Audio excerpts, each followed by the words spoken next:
messieurs, bonjour. Alors, en complément, on a au niveau de RFF trois éléments importants dans cette communication qui sont, monsieur Cassé en a parlé longuement, le système ferroviaire global. Le projet de la LGV PACA, sous le vocable LGV PACA, regroupe bien la restructuration du système ferroviaire en région Provence-Alpes-Côte d'Azur, selon les enjeux qui ont été déterminés par le comité de pilotage en janvier de cette année. Des choses un petit peu barbares qu'on appelle les objectifs de desserte que vous retrouvez sur le site LGV PACA. Les objectifs de desserte en 2023 puis en 2040. C'est ce qui a été souhaité par le comité de pilotage, mettre en place un système ferroviaire performant, maillé, qui permette un doublement à terme en 2023 des services du quotidien et la mise en place des services à grande vitesse, et puis à l'horizon 2040 un triplement des services du quotidien. On a des enjeux majeurs dans cette région. Aujourd'hui, on a 40 millions de personnes transportées sur le réseau ferroviaire qui passe par notre région.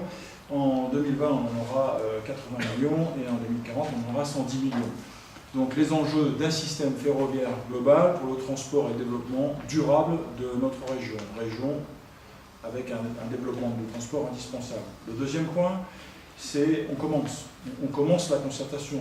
Monsieur le préfet vient de le dire, dans le département du Var, aujourd'hui avait lieu officiellement l'ouverture de cette concertation. RFF va mettre en place, à la demande de monsieur le préfet, les réunions des groupes géographiques, territoriaux et des groupes thématiques pour aboutir à ce qui pourra être un consensus des scénarios et du fuseau d'études à 1000 mètres qui l'accompagne pour une présentation par le comité territorial puis le comité de pilotage de fin d'année. Et puis le dernier point qui a été abordé par M. le préfet, c'est ouvert. Aujourd'hui, le comité de pilotage a proposé à l'ensemble du territoire de discuter sur 4 scénarios qui sont relativement contrastés avec des avantages et des inconvénients. C'est une base de travail.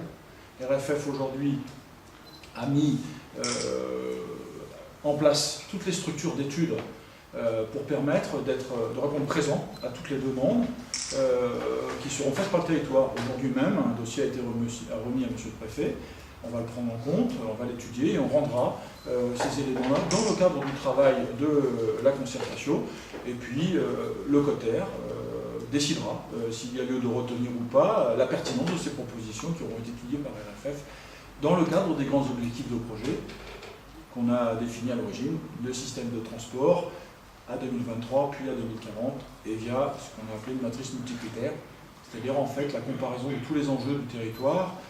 C'est vrai pour tout le monde, c'est vrai pour les scénarios qui ont été comparés dans le cadre des comités de pilotage. On a une grille qui reprend un certain nombre de critères, les enjeux de transport, les enjeux environnementaux et développement durable de la région, et puis les enjeux socio-économiques. On fait un projet avec un coût, avec un certain nombre de personnes qui sont susceptibles de prendre ces trafics-là et ces services-là. Donc tout ça fait un ensemble. Voilà. Le système ferroviaire global, on commence la concertation et c'est ouvert.